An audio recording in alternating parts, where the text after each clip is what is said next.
Hello, my dears. This is Suzanne Knabe-Nicole from Police Science Doctor, delivering your weekly dose of police science snippets. Police science snippets are bits of information, golden nuggets of often very recently published research that I'm hoping will be of use to the practitioner. Police Science Doctor is all about serving the practitioner, bringing the science to the jobs that you do.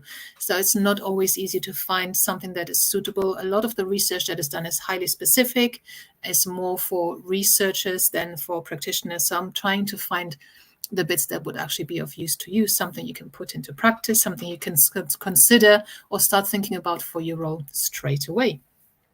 You obviously have a lot of different roles in all the jobs you've got around the world, so there might not be something in there every week that is specific to your role, but there are now a lot of PDFs on the Police Science Doctor website that you can download with 3 snippets each, and each has the direct link to the article. I also email them out for free to everyone who's on the Police Science Doctor email list.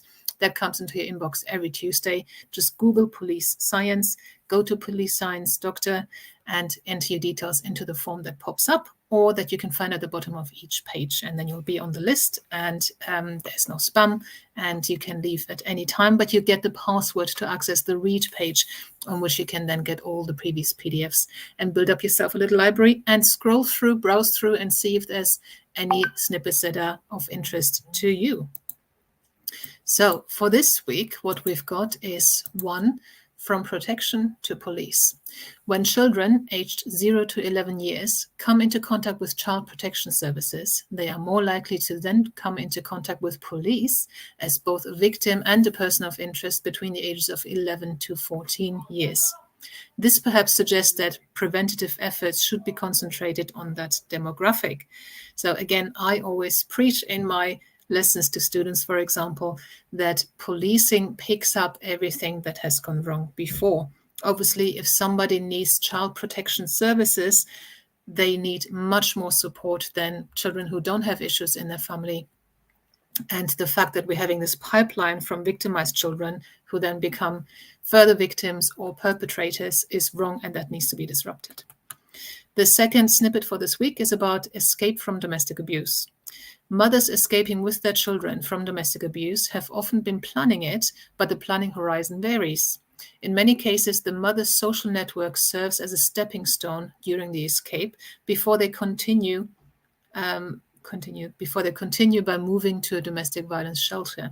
Perhaps police should advise victims on preparing such escapes by engaging with their social network to enable them to make that decision when the time comes. So just laying the groundwork, speaking to victims who are saying that at the time they don't want to leave, just to get them to speak to their social network, friends, family, acquaintances about, if I ever have to, could I come to you? Could I bring my children? Could I bring the dog or something? Anything that enables them to actually leave the abuser if that's what they choose to do. And the third snippet for this week is about electronic monitoring on probation.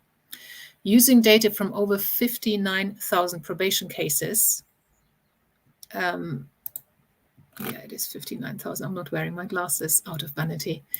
So using data from over 59,000 probation cases collected over a 40-year time span, this study found that being monitored electronically or by a global positioning system, so GPS, actually decreases the likelihood of positive outcomes and successful completion of probation for offenders.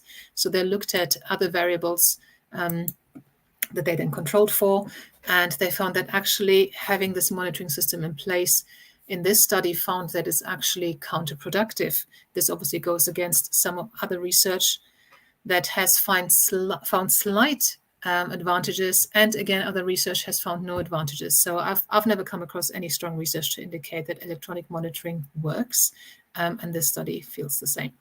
So thank you for watching. This was the end of this week's snippets, and I'll see you again next week. Bye-bye. Thank you for watching. I hope you found this content useful. You can get access to each episode's transcript with key learning points, timestamps, and references if you get yourself onto my mailing list. Just go to the main website on policesciencedoctor.com, and on the bottom of each page you will find a sign-up form for notifications of new content. Just enter your first name, your preferred email address, and the type of organization you work for. You will not get any spam, This is just for me to let you know about new content and for you to get access to all the transcripts.